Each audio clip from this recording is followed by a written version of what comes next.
الشوق يبقى في اغترابي فقير في الحياة من الصحاب ومن يأمنك يا دنيا الدواهي تدوسين المصاحب بالتراب طويل الشوق يبقى في اغترابي فقير في الحياة من الصحاب. Manajemen berbasis sekolah adalah sekolah memiliki otonomi dalam melakukan aktivitas manajerial sesuai kemampuan dan potensi sekolah. Pengambilan keputusan di tingkat sekolah melibatkan warga sekolah atau stakeholder sekolah. MBS juga merupakan strategi untuk meningkatkan mutu pendidikan dan pemberdayaan sumber daya manusia di sekolah dengan melibatkan warga sekolah dalam aktivitas manajerial di sekolah. Seiring dengan bergulirnya era ekonomi, otonomi daerah, terbukalah peluang untuk melakukan reorientasi paradigma pendidikan menuju ke arah desentralisasi pengelolaan pendidikan. Peluang tersebut semakin tampak nyata setelah dikeluarkannya kebijakan mengenai otonomi pendidikan melalui strategi pemberlakuan manajemen berbasis sekolah.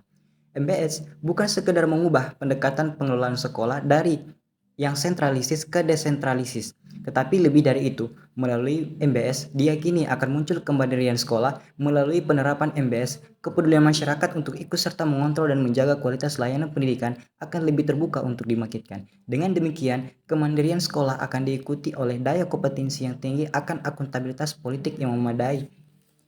Manajemen berbasis sekolah mengenai optimalisasi peran yang terdapat beberapa aspek. Yang pertama yaitu kepala sekolah, guru, siswa, serta masyarakat. Yang pertama yaitu kepala sekolah.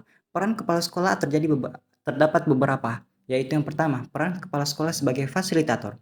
Menurut Arifin, tahun 2018 menjelaskan bahwa fungsi sebagai fasilitator bahwa kepala sekolah itu memiliki fungsi sebagai fasilitator. Ia memiliki tanggung jawab dalam mendukung gagasan, inisiasi, inovasi yang sesuai dengan target yang ditetapkan, termasuk memfasilitasi kebutuhan memberdayakan warga sekolah, melakukan monitoring dan evaluasi, problem solving, menguatkan secara material dan moral dalam tiap proses yang dilaksanakan.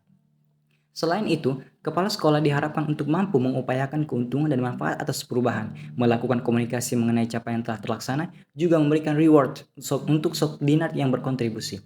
Poin penting dalam tindakan ini ialah kesiapan kepala sekolah dalam menghadapi kemungkinan akan kegagalan, kemampuannya dalam menghargai perubahan yang menjadi pencapaian target, dan pengelolaan konflik, juga keberanian dalam menghadapi resiko. Kepala sekolah saat mengimplementasikan manajemen berbasis sekolah harus menjadi fasilitator untuk mendukung peran aktif seluruh warga sekolah dengan menanamkan rasa memiliki tanggung jawab terhadap sekolah itu sendiri. Sebagai fasilitator, kepala sekolah juga harus bisa memfasilitasi seluruh warga sekolah untuk bisa memaksimalkan kemampuan serta fasilitas sekolah untuk mengoptimalkan penerapan manajemen berbasis sekolah itu sendiri. Yang kedua, yaitu peran kepala sekolah sebagai klimator.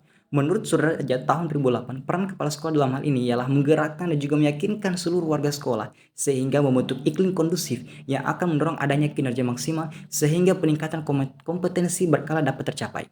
Menurut Susanto 2016 mengatakan bahwa budaya organisasi merupakan peraturan yang menjadi acuan, baik itu norma, nilai keyakinan maupun falsafah. Organisasi yang dipahami anggotanya untuk kemudian dimanifestasikan dalam pemikiran, tindakan, dan juga perilaku yang terintegrasi secara internal serta teradaptasi secara eksternal dalam rangka memenuhi tujuannya.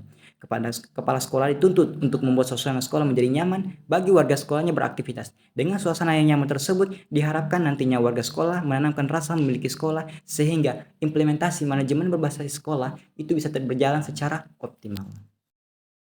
Di dalam pelaksanaan MBS, guru memiliki beberapa peran.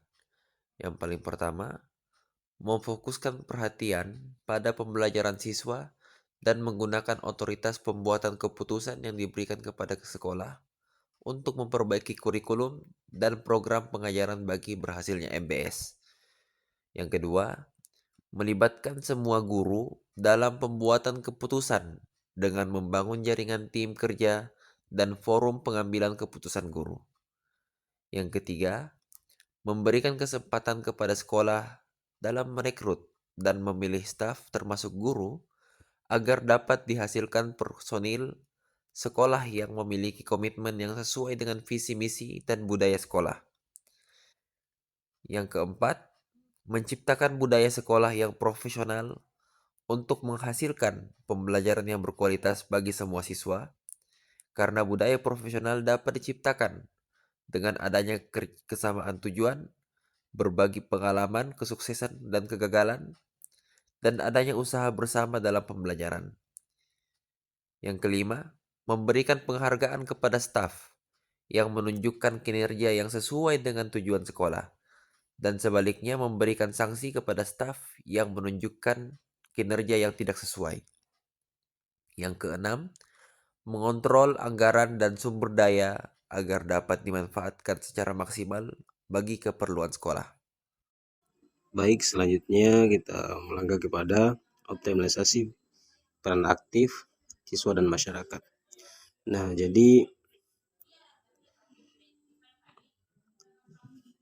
peran siswa dalam implementasi manajemen berbasis sekolah itu ada beberapa peran. Yang pertama adalah siswa itu memiliki peran dalam partisipasi pengambilan keputusan di sekolah.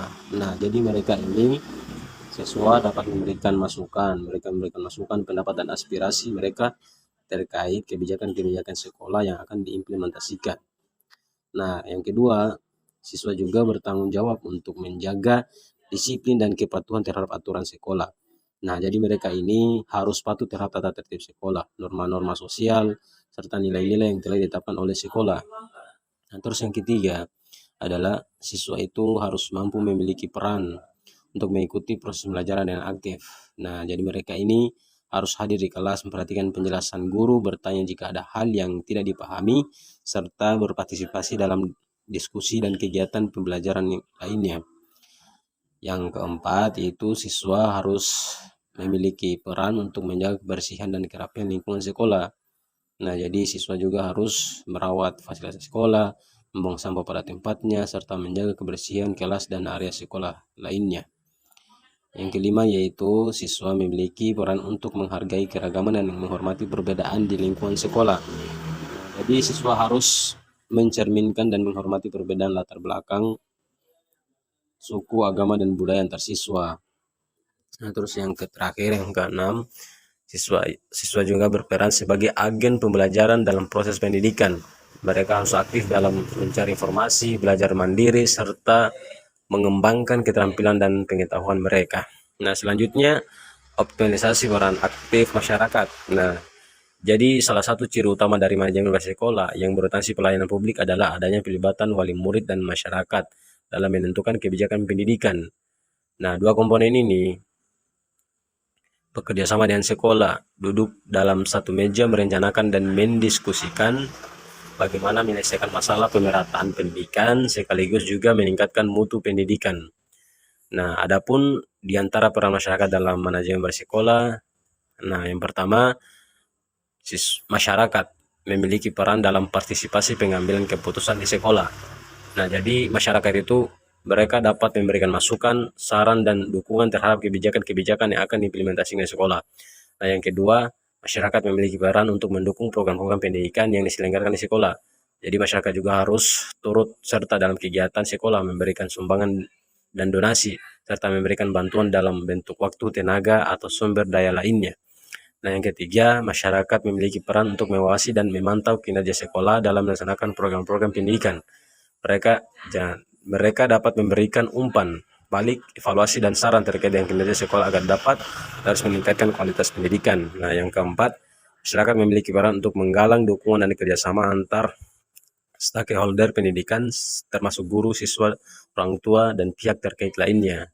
Nah, jadi masyarakat dapat memfasilitasi kolaborasi antara pihak untuk menciptakan lingkungan belajar yang kondusif dan mendukung perkembangan di sekolah. Yang kelima, masyarakat memiliki peran untuk menyuarakan kebutuhan dan aspirasi mereka terkait dengan pendidikan kepada pihak sekolah dan pemerintah. Nah, yang keenam, mendorong inovasi dan perubahan. Nah, jadi masyarakat juga memiliki peran untuk mendorong inovasi dan perubahan dalam sistem pendidikan di sekolah. Nah, jadi mereka dapat memberikan ide-ide baru, memberikan masukan konstruktif, serta mendukung implementasi program-program inovatif di sekolah.